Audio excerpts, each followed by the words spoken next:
Part 1 about henna stain. നമ്മൾ മൈലാഞ്ചി ഇട്ട് കഴിഞ്ഞാൽ ഒട്ടും ശ്രദ്ധിക്കാത്തൊരു കാര്യമാണ് after care. Henna paste minimum നമ്മുടെ കയ്യിൽ 8 ഹൗസെങ്കിലും വെക്കണം.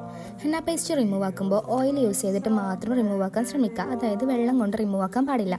അതുപോലെ തന്നെ മാക്സിമം 2 ഹവർ കൈയും വെള്ളമായിട്ട് കോണ്ടാക്റ്റ് വരാതെ ശ്രദ്ധിക്കുക. 42 ഹവേഴ്സ് വരെ നമ്മൾ കയ്യിൽ, അതായത് ഹെന്ന അപ്ലൈ ചെയ്ത കയ്യിൽ ഷാമ്പൂ, സോപ്പ്, ഹാൻഡ് വാഷ് ഒന്നും യൂസ് ആക്കാണ്ട് ശ്രദ്ധിക്കുക. ഇനി അഥവാ നിങ്ങൾക്ക് കുളിക്കുമ്പോൾ ഇതൊക്കെ യൂസ് ആക്കണമെന്നുണ്ടെങ്കിൽ ഇതുപോലെ ചെയ്താൽ മതി. അതുപോലെ തന്നെ ഇടയ്ക്കിടയ്ക്ക് കോക്കനട്ട് ഓയിൽ യൂസ് ചെയ്താൽ നമ്മൾ സ്റ്റെയിന് ഡാർക്കർ ആവും. പിന്നെ നമ്മൾ ശ്രദ്ധിക്കേണ്ട ഒരു കാര്യമാണ് ബോഡി ടെമ്പറേച്ചർ. അതായത് ഒരു ഹെന്ന തന്നെ പലരുടെ കയ്യിലും പല സ്റ്റെയിൻ ആയിരിക്കും.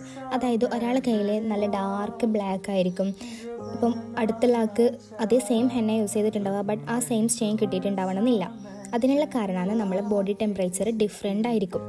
ടെമ്പറേച്ചർ കൂടുതലുള്ള ഹാൻഡ്സിലാണ് ഹെന്നയ്ക്ക് കൂടുതൽ സ്റ്റെയിൻ ഡാർക്കർ ആവുക. അതുകൊണ്ട് തന്നെ ടെമ്പറേച്ചർ ഹെന്നയുടെ ഒരു പാർട്ടായി തന്നെ മാറി.